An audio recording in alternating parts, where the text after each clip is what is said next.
బాగున్నారా లేదా గట్టిగా చెప్పాలి.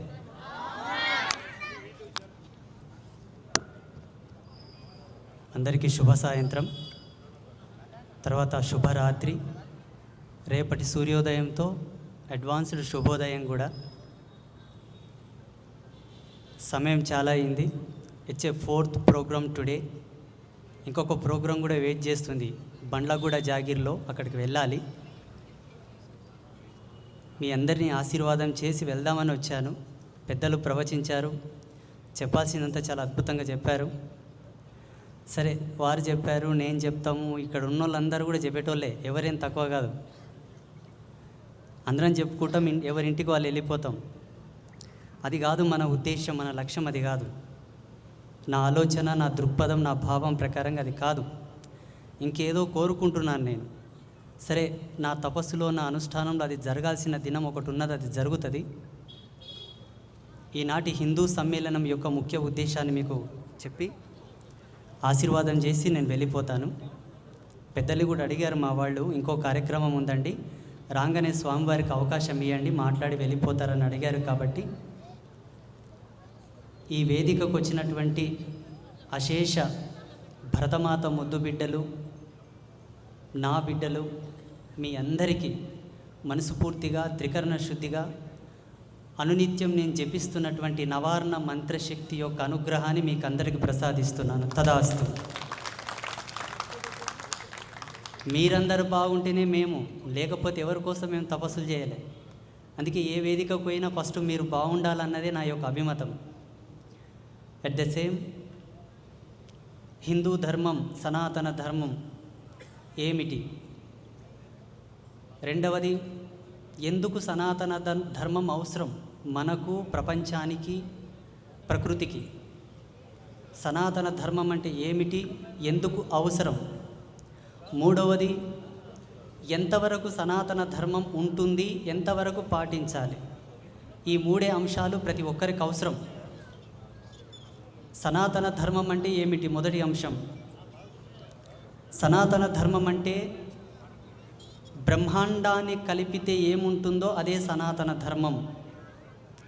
సనాతన ధర్మాన్ని ఒకదాంతో విభాగించి ఒకదానితో పక్కకు తీసి చెప్పడానికి అవకాశం లేదు. అలా చెప్పడం కూడా కుదరదు.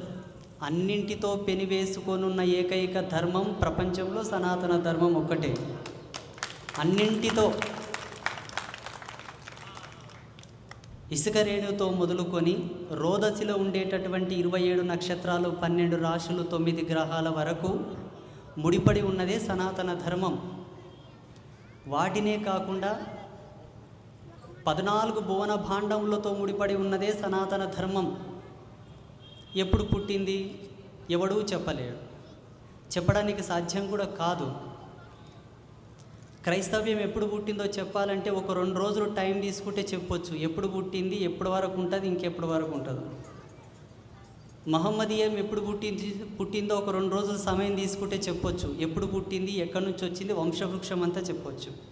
అలాగే జైనం, బౌద్ధం, సిక్కుయిజం ఎప్పుడెప్పుడు పుట్టాయో ఈజీగా చెప్పొచ్చు. ఒక 2 రోజుల సమయం తీసుకుంటే చాలు.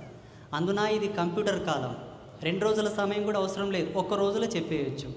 కానీ సనాతన ధర్మం, హిందూ ధర్మం ఎప్పుడు పుట్టిందయ్యా అంటే బ్రహ్మదేవుడే దిగి రావాలే తప్ప మానవునికైతే సాధ్యం కాదు.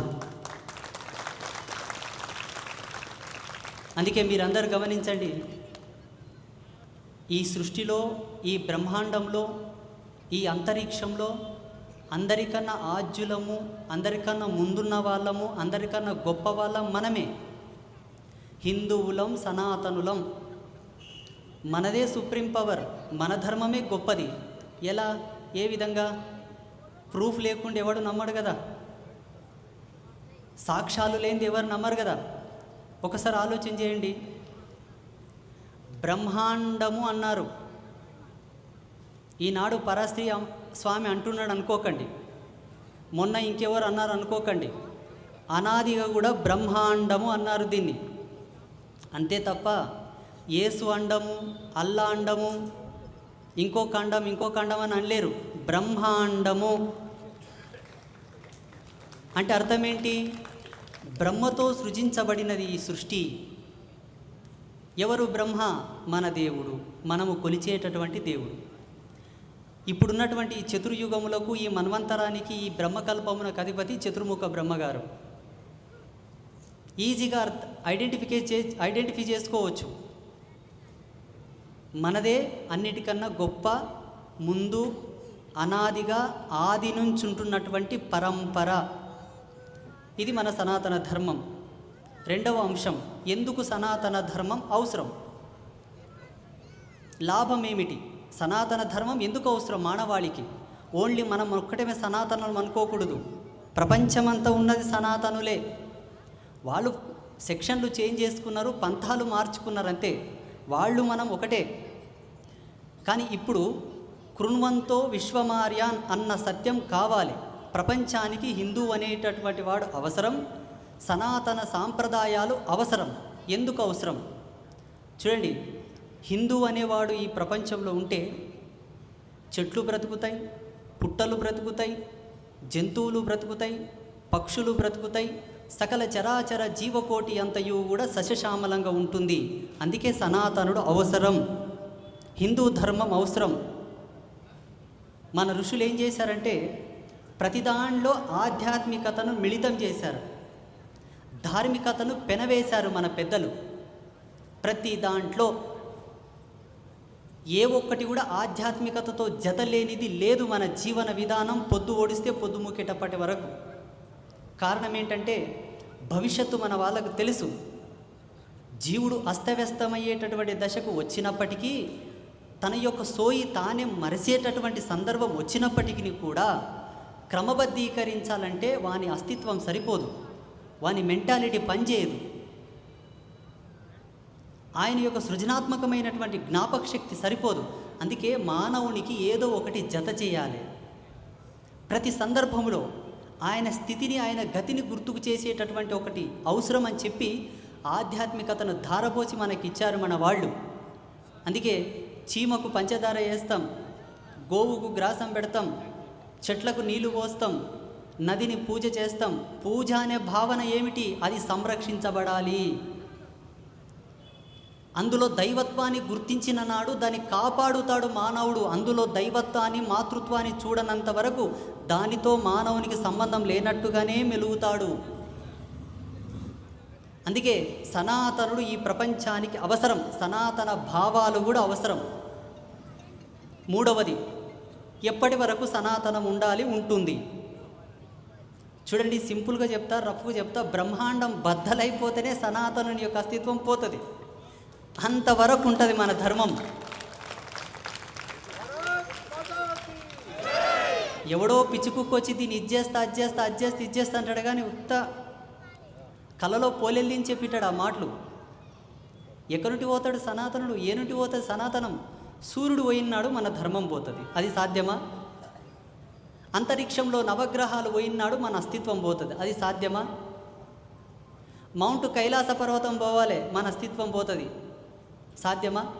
హిందూ మహాసాగరం మనదే, మన పేరు మీద వచ్చింది, పోతుందా?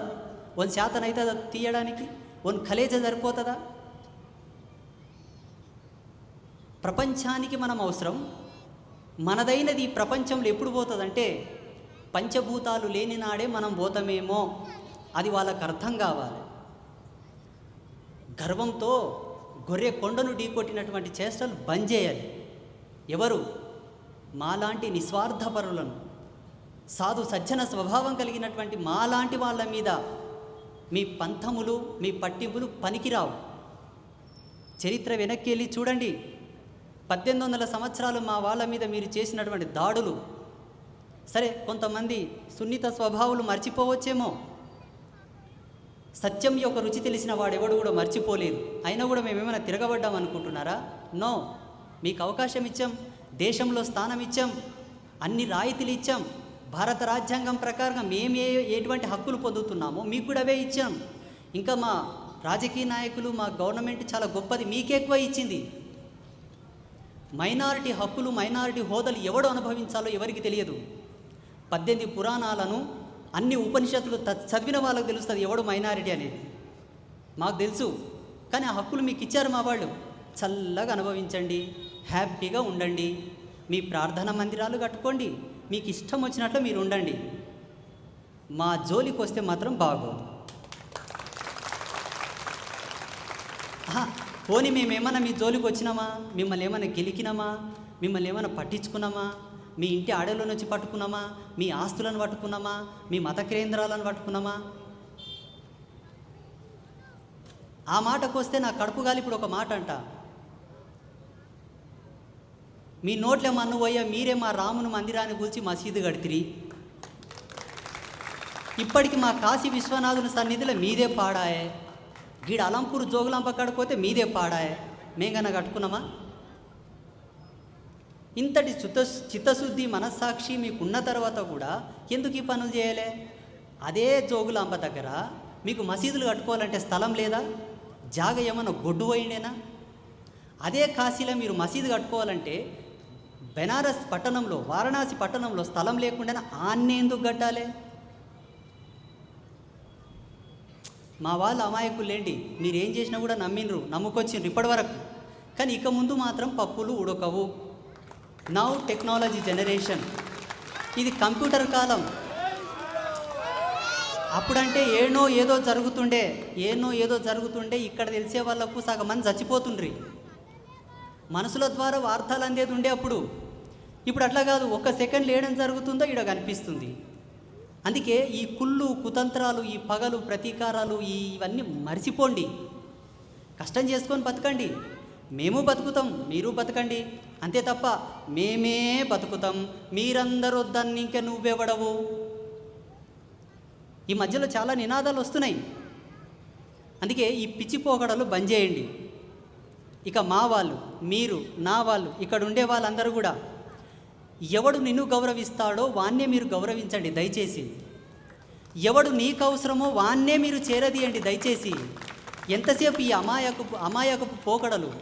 ఎంతమంది మిమ్మల్ని వచ్చి కాపాడాలి? నాలాంటి వాళ్ళు ఎంతసేపు వచ్చి మిమ్మల్ని మోటివేట్ చేయాలి? ఇదంతా అజ్ఞానం. మీకు మీరే చైతన్యం కావాలి, మీకు మీరే సంఘటితం కావాలి, మీకు మీరే సమరసద భావంతో కలుపుకొని పోవాలి. ఎవరిని? మన వాళ్ళని. తోటి జీవరాశులను చూసి నేర్చుకోండి, మాటలు రాని మూగ జీవాలను చూసి నేర్చుకోండి. అవి ఎంత సంఘటితంగా బ్రతుకుతున్నాయి, ఎంత బాగున్నాయి. మనం ఎందుకు ఇట్లా అయిపోయినాం? ఇది మనం అందరం ప్రశ్నించుకోవాల్సినటువంటి ప్రశ్న. దీనికి సమాధానం కూడా మనమే. ఇక అనునిత్యం అంబాత్రయ క్షేత్రంలో నేను అనుష్ఠానం చేసేటప్పుడు అందులో పావల వంతు అనుష్ఠాన శక్తిని, రోజుకి ఎన్ని జపమాలలు తిప్పుతానో నా ఓపిక ఉన్నంత ఒకరోజు ఎక్కువ తిప్పుతా, ఒకరోజు తక్కువ తిప్పుతా. నేను చేసే జపశక్తిని భారతదేశంలో ఉండేటటువంటి పోలీసు వ్యవస్థకు, మిలిటరీ వ్యవస్థ కూడా ధారపోస్తున్నా. ఎందుకో తెలుసా? ఒక మోతెపరి అనిండే 15 మినిట్కో పోలీసుకో హటాదో అంటే ఓనికి అర్థమైపోయింది పోలీసుల బలం ఎంతుందో భారతదేశంలో అని. అందుకే నేనేమనుకుంటున్నా అంటే, అబ్బా పోలీసులు సల్లా ఉంటేనే ఈ మత కల్లోలాలు జరగవేమో, అందుకే పోలీసులను పక్కకెట్టమన్నాడు. అప్పటి నుంచి నాకు అనిపించింది, నేను చేసే తపస్సు పోలీస్ వ్యవస్థలో ఉన్న ప్రతి వీరుడికి, మిలిటరీ వ్యవస్థలో ఉన్న ప్రతి వీరుడికి అక్కితే వాళ్ళ నుంచి ఈ దేశం కాపాడబడుతుందేమో. అందుకే ఆయన అన్నాడు పోలీసులను పక్కకెట్టండి, మా చేత కాదని. హిందువుల గురించి అనలే, హిందువులో ఉండే సంస్థల గురించి అనలే, మాలాంటి సాధువుల గురించి అనలే, అఘోరాల గురించి అనలే. పోలీసుల పవర్ తెలుసు, అందుకే అన్నాడు పోలీసులను పక్కకెట్టండి అని. నేనేం డిసైడ్ అయినా, బాగా అన్నావు, ఇక నుంచి మా పోలీసులు చల్లగా ఉండాలి, బలంగా ఉండాలి, అలాగే ఈ దేశాన్ని రక్షించేటట్టు మిలిటరీ వ్యవస్థ కూడా బలంగా ఉండాలని చెప్పి ప్రతిరోజు కూడా నా యొక్క తపస్సును వాళ్ళకు ధారపోస్తున్నాను. ఎవరైతే పోలీసుగా వస్తారో వాళ్ళు చల్లగా ఉండాలి, వాళ్ళ పిల్లలు, వాళ్ళ సంసారం, వాళ్ళంతా హ్యాపీగా ఉండాలి. ఇంతటి సహృదయంతో నేనున్నాను. ఇతర మతాలలో ఏ ఒక్కరన్నా ఈ దేశ సంరక్షణ కొరకు వాళ్ళు ప్రార్థన చేస్తున్నారా? కనుక్కొని రండి చూద్దాం. నేనే కాదు, మొన్న కుంభమేళ అయినప్పుడు, ఆ కుంభమేళకు వచ్చినటువంటి ప్రతి పంత్, ప్రతి అఖాడా, ప్రతి సాంప్రదాయం కూడా దేశ సంరక్షణనే ధ్యేయంగా నినాదాలు ఇచ్చారు. దేశ శాంతి భద్రతల కోసమే తపస్సు చేశారు త్రివేణి సంగమంలో. ఇది మన యొక్క పరంపర, మనం అందరి మేలు కోరేవాళ్ళం, అందరి క్షేమం కోరేవాళ్ళం, అందరికి అన్నం పెట్టేవాళ్ళం. మనం ఎవరి కీడును మనం ఎంచం, ఎవరిని నాశనం చేయాలని కూడా మనం అనుకోం. కాబట్టి కానీ ఇంత మంచిగా ఉన్నా కూడా ఎక్కడనో కొంచెం కొండి కొడుతుంది మన ధర్మానికి. ఎక్కడ? మనలో మనకు చీలికలు. ఆ ఒక్కటి జరగకుండా మీరు చూసుకుంటే భారతదేశంలో మొట్టమొదటిగా సంతోషించే వ్యక్తి నేనే. ఎందుకోసమంటే చరిత్ర చదవడంతో పాటు నిన్న మొన్న కొన్ని వీడియోలు వస్తున్నాయి, భయంకరమైన వీడియోలు, పాడుగాల. అవన్నీ చూసిన తర్వాత ఏమైపోతారు నా వాళ్ళు, ఎక్కడ దాక్కుంటారు నా వాళ్ళు. ఇక్కడ పోతేనేమో పెద్ద సముద్రం, అక్కడ పోతేనేమో ఆఫ్ఘనిస్తాన్, ఇక్కడ పోతేనేమో పాకిస్తాన్, అక్కడ పోతేనేమో బంగ్లాదేశ్, చుట్టుముట్టు శత్రు దేశాలు, ఇక్కడ పోతే పెద్ద సముద్రం. ఇవన్నీ శత్రు దేశాలు కాబట్టి వాళ్ళు మనల్ని రానియరు. ఆడ మన అస్తిత్వమే లేదాయే. ఇక పోతే అందరం పోయి హిందూ మహాసముద్రంలో చచ్చిపోలేసుడు. ఇక ఎవడన్నా వచ్చి ఎలగొట్టడానికి వస్తే, ఒకవేళ ఇక్కడనే ఉండేవాళ్ళు కనుక మనల్ని ఎలగొట్టడానికే పన్నాగం పనితే, ఆ బాధతోటే నేను బాధపడి మీ అందరితో నేను ఏం కోరుకుంటున్నానంటే, మీరందరూ సంఘటితంగా ఉండండి. ఎవరినో పోయి కొట్టుర్రి, ఎవరి మీద పోయి దాడి చేయరని చెప్పాను. మీరు ఐక్యమత్యంగా ఉంటే అదే నేను సంతోషించేటటువంటి గొప్ప మాట. అలా మీరందరూ కలిసికట్టుగా జీవిస్తారని చెప్పి ఆశీర్వాదం చేస్తూ, సమయం చాలా అయిపోయింది, ఇంకొక కార్యక్రమం కూడా నేను అటెండ్ అవ్వాలి. కాబట్టి ఎలా సంఘటితం కావాలి స్వామి, ఇది కూడా క్వశ్చన్ మార్క్. దానికి సమాధానం, కులాల వారీగా విడిపోవద్దు, ప్రాంతాల వారీగా విడిపోవద్దు, రాజకీయంగా విడిపోవద్దు. ఈ మూడే మనకు కావాల్సినవి. ప్రాంతాల వారీగా అంటే ఒకటి మీకు అర్థం చేసుకోండి, ప్రపంచవ్యాప్తంగా తెలుగువాడు గర్వపడాలి. ఏ భాషకు లేనటువంటి వ్యాకరణం, ఏ భాషకు లేనటువంటి ఛందస్సు మూలం తెలుగు భాషకు ఉన్నది. ఒకే తల్లి బిడ్డలం, తెలుగు తల్లి బిడ్డలం, రెండుగా విడిపోయినాం కదా. సరే, కారణాలు ఏమని అయి ఉండొచ్చు కాక, అది పక్కన పెడదాం. ప్రాంతాలుగా విడిపోయామేమో కానీ ధర్మం విషయానికి వస్తే మనం అందరం ఒకటే అనే సత్యాన్ని మీరు మర్చిపోకూడదు. చూడండి, ఈ తెలుగు బిడ్డ, ఈ తెలుగు జాతి ముద్దు బిడ్డ తెలిసిన వాళ్ళకందరూ తెలుస్తుంది. తిరుమల తిరుపతి దేవస్థానాన్ని మెడ్రాస్లో కలుపుతామని చెప్పిండ్రి. మన తెలుగు బిడ్డనే, మన తెలుగు జాతి ముద్దు బిడ్డనే కొట్లాడి తిరుమల వెంకటేశ్వర స్వామిని మన రాష్ట్రానికి తీసుకొచ్చాడు. మరి ఇప్పుడు ఆయన ఎక్కడి వాడు, ఏ వాడని విడదీస్తే విడిపోవాల్సి వస్తుంది. విడిపోదామా? అది కాదు మనకు కావాల్సింది. దేశ భాషలందు తెలుగు లెస్స, అదొక్కటిసార్లు మనం కలిసిమెలిసి ఉండడానికి. తెలంగాణ, ఆంధ్రాని పంచాయతీలు పనిచేయండి. ఏదో చిన్న చిన్న కారణాలు, పెద్ద పెద్ద కారణాలు ఉండి ఉండవచ్చు కాక వాటికి విడిపోయాం, అంతవరకే. కానీ ఈ ప్రాంతాల వారీగా విడిపోవడం, కులాల వారీగా విడిపోవడం, ఈ రాజకీయమైన కుతంత్రంలో విడిపోవడం వలన దేనికి సంబంధం లేనోడు వచ్చి మనకి అడ్డం వచ్చిన పంచాయతీలు నేర్పుతున్నాడు. కాబట్టి ఈ మూడు మీరందరూ గుర్తుపెట్టుకుంటారని చెప్పి మనస్ఫూర్తిగా ఆశిస్తూ, మరొకసారి మీరందరూ గట్టిగా చెప్పాలి, భారత్ మాతా కీ, భారత్ మాతా కీ, భారత్ మాతా కీ, జై శ్రీరామ్, జై శ్రీరామ్, జై శ్రీరామ్. ఈనాటి ఈ వేదికకు వచ్చినటువంటి పెద్దలకు, ఈ కార్యక్రమానికి కృషి చేసినటువంటి పెద్దలకు ఒకసారి గట్టిగా చప్పట్లు కొట్టాలి, ఇంకా గట్టిగా. మీ అందరికీ శుభాశీస్సులు. తదాస్తు.